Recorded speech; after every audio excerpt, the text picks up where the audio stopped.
Wow, Radiant Typhoon really shook things up today.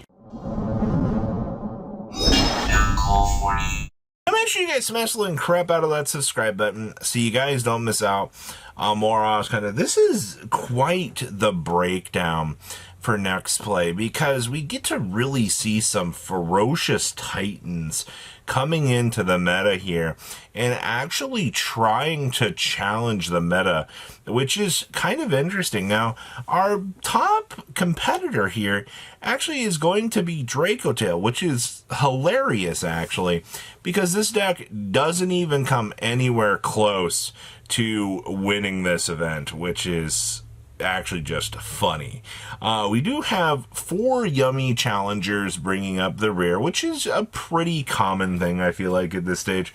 You know, yummy, even with the limitation on the Link monster, this deck still facilitates some very dumb combo in the things that it is able to actually kind of do with its play lines, which I think is kind of a little bit of a scary thing to think about. We also had 3 Malice Duelists. I'm not all that surprised to see Malice actually doing well within the sphere of the meta. It definitely has proven itself. We do have 2 Mitsurugi decks. Interestingly enough, to take note on Mitsurugi, the deck just kind of feels like, you know, it's very strong in every other event I see. And I come down here to the next play and I'm just like, you know, why can't this deck ever get a leg up? We also have Hero, Elven Notes, K9, Cool Tomb, Sky Striker, Charmers, Albaz, Sky Striker, Rose Dragon, and something else that looks a little bit weird in terms of your overall participation, but the entire gang is here in terms of, you know, the localized experience for what you'd be seeing. So I'm not all that surprised to see, you know, things doing well here. Now, we shift into our top cut here. You're going to see a couple of ha-ha funnies here, which is kind of actually beautiful.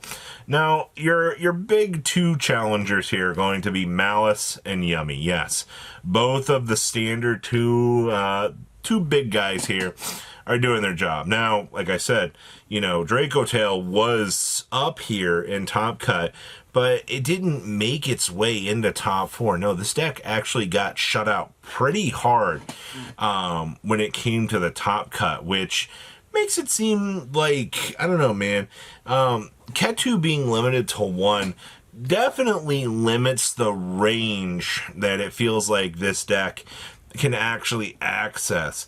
Now, we also did have the Mitsurugi deck trying to bring it home here as well. And like I said, we've seen time and time again that Mitsurugi looks like this deck that, you know, is able to do some of the dumbest things in the OCG, but it's not exactly what you're having here.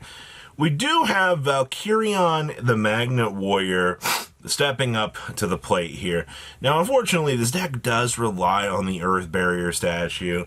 You know, we've also seen builds that rely on the Fiendsmith cards as well. It's a lot of good rock stuff being built underneath the frame to, you know, make this deck successful. And I mean, I'm happy to see it actually happening, man. You know, everybody wanted to see Valkyrion be a good competitive card at some point, and it's doing it. And then we also had Radiant Typhoon, which ended up winning this event. Yes, Radiant Typhoon ran out everything in this top cut, and you know how surprising that is to actually see that, you know, a deck like Radiant Typhoon is doing very, very well. Let's pass on over to those deck lists. How many options does a deck need? Well, I mean, look at this Radiant Typhoon list, man. You have triple Forbidden Crown. You have triple the Fallen and the Virtuous to be able to handle options. You've got Harpy's Featherstorm called up in the side deck to be able to take care of anything problematic. You've got, I mean, your MSTs are turning into negates.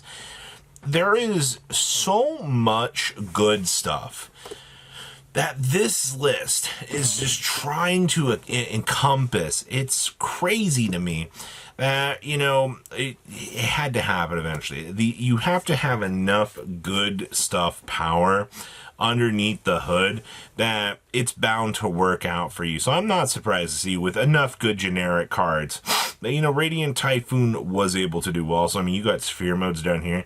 I actually genuinely believe that, if they saw that sphere mode at the right time, they definitely cracked apart some haha funny boards. Next up here, we do have, yes, our returning challenger, Malice. We've been seeing Malice picking up quite the steam fairly recently.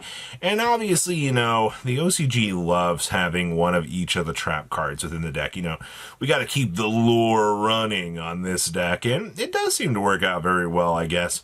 We also do have the one-of Shifter within the main deck. If you high roll the Shifter, you just kind of deserve to win, I feel like, at this point. We also do have the triple Illusion Gate in here. Man, being able to roll the Illusion Gate, crack the opponent's field, and just put something onto your field in OTK with Malice is probably one of the stupidest little consistency things that, we can kind of see with this deck. But once again, congratulations to Malice. We definitely are seeing the reason why this deck has earned its, reputation. Ooh, so this is our Magnet Warrior special. And God, man, we have gone to the extreme now. We are actually playing triple Earth Barrier statue, which is such a crazy, stupid thing to see, but it just proves, when you've got Block Dragon able to get to some of the dumb things here, it was bound to work out. They've also got Baron de Flor, Naturia Beast. We're side decking the Meows down here. We're not even worried about main decking Mulch Armies, which is crazy. And of course, we do see the Fiendsmith stuff in here because being able to combine your two Magnet Warriors together actually gets you a payoff. Your payoff is the Many Underworld Goddess, which then bridges into doing full combo for you, which just is, pretty good. There's a reason why this deck is very strong in the meta. All right, Yummy. Yes, the standard deck. For as much as I have seen Yummy doing well within these top cuts, this deck never really gets too extreme. Now, this build, though, however, feels a little bit abnormal because you're actually main decking every single name under the sun. That's right. That's 12 Yummy monsters just to, I guess, make sure that you can get combo and go.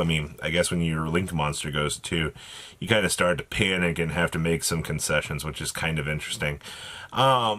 This deck still, 1 engage, 1 Hornet drones. It's pretty normal. I should do have the droplets, and we are main decking the Purges here as well. So I think everything looks fine for this list. The list plays just like it normally would for this deck, so interesting. And then we've got Sky Strikers. Oh boy, going with the 2 Desires in the main deck. Finally, somebody got the memo about this card being very, very strong in the deck. We are, of course, playing triple copies of the Fallen and the Virtuous for the Ascending, which is very, very good. And then, of course, having the Triple Crown. Being able to tuck your monster into the EDM and then crown it to protect it. It's just Eagle Booster all over again. Hey, on a non-search.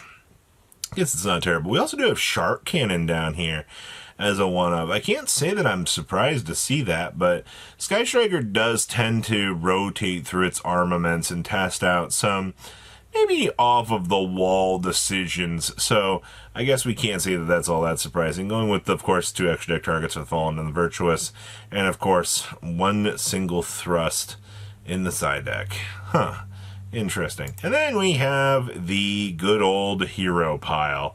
Actually kind of surprised Hero managed to get the Fiendsmith cards in here, but I guess I shouldn't be surprised, because you're looking at Hero. Players are going to try to make the most generic options possible with this deck, while, still trying to get access to Darklaw and friends. So, yeah, 2 Hero monsters actually is just full Fiendsmith combo. Who would have actually guessed? But, you know, this is until we get Vapor landing out here, or the new Masked Hero Fountain. We'll have to wait and see how things go. But what do you guys think about the breakdown for next play this week? Please comment down below, tell me what you guys think, and I'll see your beautiful faces back here in the day, guys. Patrons, thank you.